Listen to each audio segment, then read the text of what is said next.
पड़ा। ये क्षुधा पिपासा ही पाप कर्म कराती है।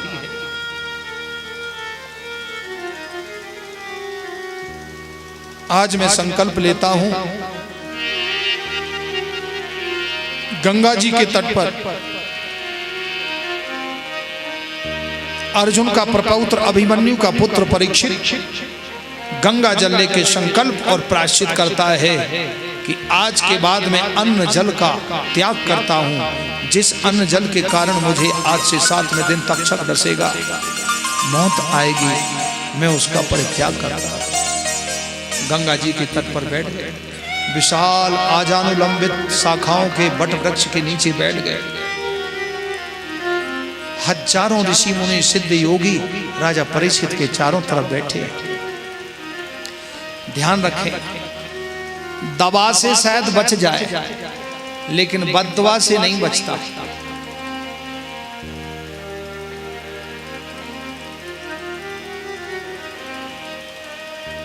दवा से शायद नहीं बचे लेकिन दुआ से बच जाता है। तो दुआ और बद्दुआ, तो जो हजारों ऋषि मुनि बैठे धर्मात्मा राजा परीक्षित के पास, उन्होंने भगवान नारायण का ध्यान किया और प्रार्थना की कि हे प्रभु, राजा धर्मात्मा राजा परीक्षित का मोक्ष हो, इसको भगवत धाम मिले। क्योंकि नाग का काटा हुआ अकाल मौत मरता है, उसकी अकाल मृत्यु होती है, तो उसकी मोक्ष नहीं होता।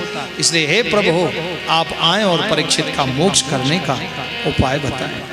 ऐसे हजारों ऋषियों ने दुआ की भगवान से।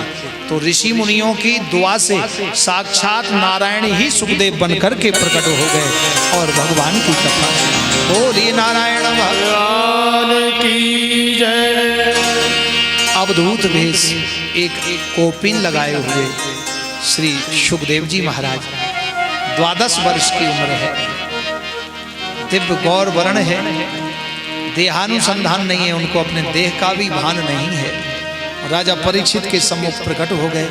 राजा परीक्षित ने दिव्य आसन दिया और साष्टांग दंडवत करके श्री सुखदेव जी के चरण कमलों का अभिषेक करके गंगा जल से चरणामृत लिया और प्रार्थना की।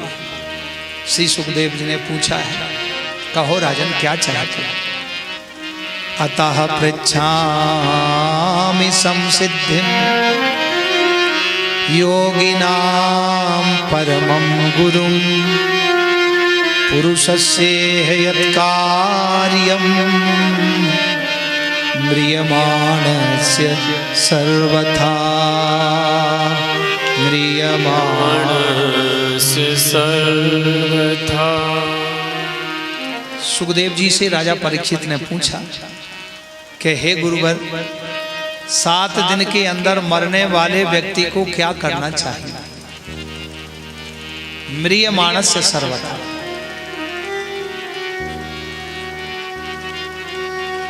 एक ही प्रश्न पूछा है राजा परीक्षित ने, एक ही प्रश्न से ही पूरा श्रीमद् भागवत श्रवण करा दिया श्री सुखदेव जी ने।